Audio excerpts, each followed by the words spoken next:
আপনাকে এটা সাপে কামড় দিল, আপনি কি সাথে সাথে কামড় খাওয়ার জায়গার পরিচর্যা করবেন, নিজেকে সুস্থ করার চেষ্টা করবেন, নাকি দৌড়ে গিয়ে সাপটাকে ধরবেন, তাকে জিজ্ঞেস করবেন সে আপনাকে কেন কামড় দিল, তাকে বোঝানোর চেষ্টা করবেন এই কামড়টা আপনি ডিজার্ভ করেন না? কি করবেন?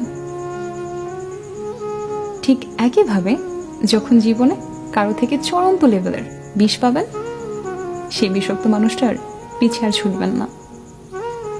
তাকে বোঝানোর তো প্রশ্নই আসে না। আপনি কি ডিজার্ভ করেন কি করেন না, তাতে বিষাক্ত সাপটার মতো ওই বিষাক্ত মানুষদেরও কিচ্ছুই যায় আসে না। তাই নিজেকে হিল করুন, নিজের পরিচর্যা করুন, দেখবেন ভালো আছেন।